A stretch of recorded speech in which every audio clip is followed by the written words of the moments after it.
ஒரு இடத்துல ஒரு பொட்டல் காடு இருக்கு. அதுல ஒரே ஒரு மரம் இருக்குது. அந்த மரத்துக்கு பின்னால ஒரு மான் பயந்து வெடவெடத்து போய் நிக்குது. கொஞ்ச தூரம் தள்ளி ஒரு காடு இருக்குது. அங்கே நெறைய மரங்கள் இருக்கிறது. இந்த மான் ஏன் பயந்து போய் நிக்குதுன்னா, ஒரு வேடன் அந்த மானை விரட்டி வருகிறான். அதனால அந்த மான் பயந்து போய் நிக்கிறது. இப்ப கொஞ்ச தூரம் தள்ளி இருக்கிற அந்த காட்டுல தீப்பிடிச்சு எரிகிறது. அங்கிருந்து ஒரு புலி வெளியே வந்து மான பார்த்துக்கிட்டே வருது. மானுக்கோ பயம் ரொம்ப ஜாஸ்தி ஆயிடுச்சு. ஏற்கனவே வேடனுக்கு பயந்து போய் நிக்குது. இதுல புலி வேற மான பார்த்துக்கிட்டே வருது. வானத்துல இருந்து திடீர்னு இடி சத்தம் வேற கேக்குது. ஆனா பாருங்க, மானுக்கு பிரசவம் ஆகுற சமயம் அது. மானுக்கோ மிகுந்த பயம்.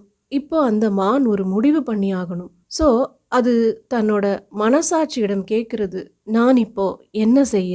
தன்னோட மனம் சொன்னது, பிரசவித்து குட்டியை ஈன்று எடு முதலில் அப்படின்னு தன்னோட மனம் சொல்லுது. மான் தன் முழு முயற்சியுடன் பிரசவத்தை செய்கிறது. குட்டியை ஈனுகிறது. இதை வேடன் பார்க்கிறான். அவனுக்கு மான் மேல் இரக்கம் வந்தது. உடனே அம்பை புலி மேல் பாய்த்தான். புலியோ வேடனை துரத்த ஆரம்பித்தது. அந்த நேரம் மழை பொழிய காட்டில் தீ அணைந்தது. இந்த கதையில நாம தெரிஞ்சுக்க வேண்டியது, சில நேரம் நம் மனமே நம் குரு.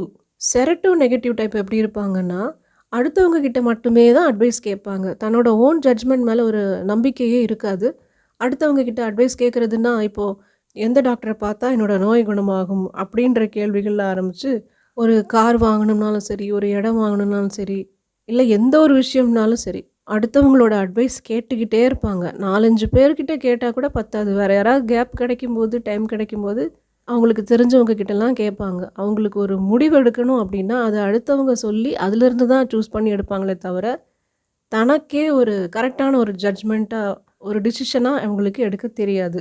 ஸோ இது வந்து செரட்டோ நெகட்டிவ் தன்மையா இருந்தவங்க இந்த கேரக்டர்ல இருப்பாங்க. நம்மளுடைய மனம் அப்படின்ற குரு நம்மளை எப்போதுமே சரியான வழி தான் நடத்தும். ஆனா, மனம் அமைதியாக இருக்கும்போது